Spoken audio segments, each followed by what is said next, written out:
When I was in high school, I lost one of my best friends and my cousin to suicide.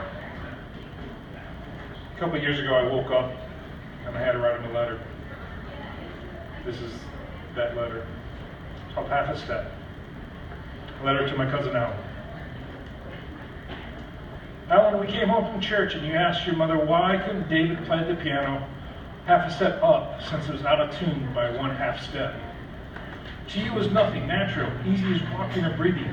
But to me, someone at best likes simple songs written in C, the ones that with no more than one sharp or flat, it was inconceivable. Taking the music and shifting the note to the next key to the right for half a step up, or the next key to the left for half a step down. So if it was a sharp or flat, then instead of playing the black key, you play the white one next to it, and vice versa for the white keys.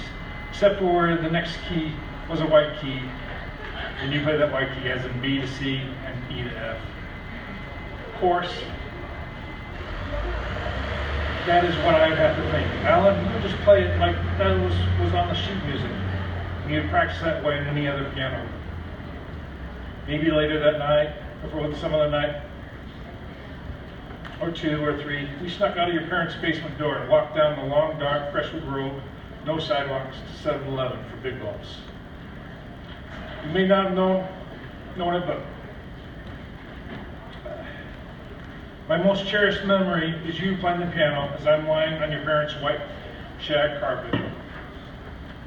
Listening to you play wonderful, beautiful things. Beauty I could never make, except for the beauty that came out was mine. It was mine because you shared it with me. I wish not to say what comes next. It's what made me wide awake just as I was dozing off. It's what comes next has kept me up for these last 2 hours, writing this letter, as my eyes are leaking. Please know I've written every other section of this letter before this one. Yet still, I do not wish to say what comes next.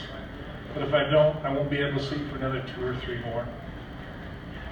For me, what came next was a dark and cold morning. For you, it was the day before. My dad, your Uncle Taylor, woke me up extra early and said, Alan's dead. You didn't want us anymore. At least someone's got the idea in her head to do a similar thing. Like I said, it was extra cold that morning, so I started the fire in the Franklin stove to warm up the basement and myself before I took my shower. With firelight flicking on wood paneling, I knew you had taken your life.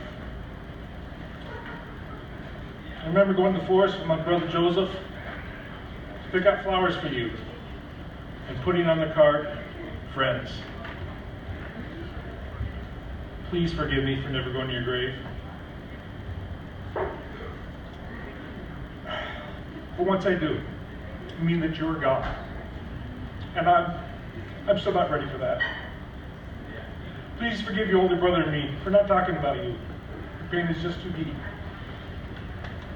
Please forgive me for hesitating anytime I walk into the room that held your last breath.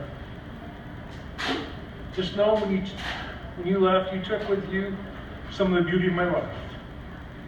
Even now as I dream myself back to your parents' living room, I'm lying there in the white shag carpet, and all I'm left with is quiet whiteness.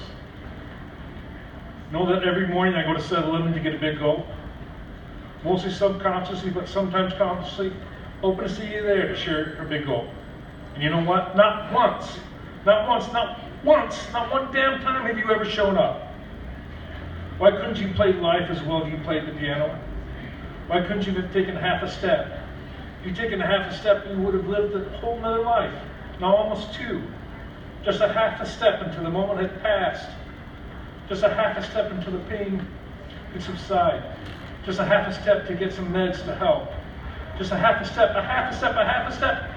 One damn half a step is all I wanted from you. Just a half a step, and I'd still have my friend.